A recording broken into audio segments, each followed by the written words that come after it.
उसने अपना रिमोट निकाल दिया जो कि काफी बड़ा हो चुका था और बिल्कुल तैयार था उसका रिमोट मेरे टीवी के लिए। फिर मैं रिमोट पकड़कर खेलने लगी। इतने देर में वह रिमोट किसी लोहे की तरह कड़ा हो चुका था। मैं भी तैयार हो चुकी थी उसके लिए और कबाड़ी वाला बोलने लगा कि मैडम, आज मैं अपना पूरा पैसा वसूल करूंगा। दोस्तों, मेरी उम्र 22 साल है। मेरा नाम रिद्धि है। मेरे पति रेलवे में स्टेशन मास्टर है। मेरे पति मुझसे 4 साल बड़े हैं। वो शादी के 5 साल पहले से ही सरकारी जॉब में लगे थे। वैसे तो मेरा गाजियाबाद में फ्लैट है जो मुझे पापा ने गिफ्ट दिया था और हम लोग गवर्नमेंट क्वार्टर में रहते हैं जो सरकारी आवास की तरह होता है। हम दोनों यहीं रहते हैं तो मैं काफी बोर होती रहती हूँ क्योंकि वह 12 घंटे की ड्यूटी करते हैं और कभी कभी तो 24 घंटे की ड्यूटी भी करते हैं। इसलिए मैं अपने फ्लैट पर चली जाती हूँ। पर पिछले सप्ताह मेरे पति कह रहे थे यह वाला फ्लैट बेच देंगे और यहीं स्टेशन के पास एक फ्लैट ले लेंगे ताकि हमें रहने में आसानी हो। तो इसलिए मैं आज अपने पुराने फ्लैट पर आई हूँ। यह फ्लैट काफी पुराना है। इसमें लगी एसी तो जैसे बहुत पुरानी हो गई है। मेरे पति थोड़ा पुराने ख्यालात के हैं तो वह मेरी तरफ ज्यादा ना ना देकर अपनी जॉब पर ही पूरा ध्यान लगाते हैं। मैं भी उनसे कुछ बोल नहीं पाती थी, लेकिन मैं नए ख्यालात की हूँ और मुझे घूमना फिरना, मूवी देखना ये सब बहुत अच्छा लगता है। कई बार मन किया कि कोई बॉयफ्रेंड बना लूं ताकि मन लगा रहे, पर अभी तक कोई ऐसा इंसान टकराया ही नहीं। आज दोपहर को मैं अपने फ्लैट पर आई हूँ तो मैंने देखा है कि वहाँ पर रखा फ्रिज काफी पुराना था और दोनों एसी भी एकदम बदलने लायक हो गए थे। तो मैंने पड़ोसी से बात करके वहाँ के कबाड़ी का नंबर लिया और उसको बुला लिया। लगभग 1 घंटे के बाद एक कबाड़ी वाला आया। मैंने उसको अपनी फ्रीज एसी दिखाई तो उसने उसका 25,000 रेट लगाया। मैं बहुत खुश थी कि चलो इसने रेट अच्छा लगाया है। मैंने देखा वो कबाड़ी वाला अभी थोड़ा नौजवान था। दिखने में वह हैंडसम था।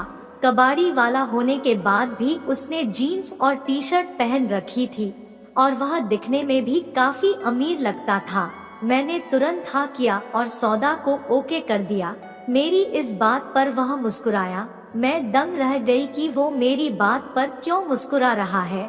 मैं समझ गई कि शायद वह मेरी तरफ देख रहा था क्योंकि मैं फ्लैट पर थी तो मैं नाइटी में थी। मैं जब भी घर पर होती हूँ तो यही पहन लेती हूँ जिससे चलने फिरने में आसानी होती है और उसके अंदर में लगभग कुछ नहीं पहनती थी। नाइटी पहनने की वजह से मेरे ऊपर के दोनों आपस में टकरा रहे थे और जरा सा भी झुकती तो आधे बाहर दिखने लगते। उसकी नजर बार बार वहाँ से हट ही नहीं रही थी। मैं जवान थी और रोज ऐसे कपड़े पहनती थी जिससे लोगों का ध्यान मेरी तरफ आकर्षित हो जाता था। शायद वो कबाड़ी वाला भी मेरी तरफ आकर्षित हो गया था। फिर मैंने सवाल किया कि आपने रेट इतना ज्यादा कैसे लगा दिया। तो वह फिर मेरे उभारों की ओर देखकर मुस्कुराया और बोला, इसमें आपका भी रेट शामिल है मैडम। मैं आंखें फाड़ फाड़ कर उसकी तरफ देख रही थी और बोली, मैं कुछ समझी नहीं। वो थोड़ा धीरे से बोला, मैडम आपका जो सामान है वो 12,000 का है। बाकी का रेट मैंने आपका लगाया है। अगर आप चाहो तो और भी अधिक। अभी सिर्फ उसने इतना बोला था कि मैं उसको चिल्लाकर बोली, तुमने मुझे क्या ऐसी वैसी लड़की समझ लिया है। तो वह शांत हो गया और बोला, कोई बात नहीं, अपना सामान रख लो, किसी और को दे देना, मैं नहीं ले जा पाऊंगा। और जाने लगा। मैं भी 3 दिन से पति से दूर थी तो मुझे भी यह सब करने की इच्छा हो रही थी और वैसे भी मेरे पति मुझे खुश नहीं कर पा रहे थे।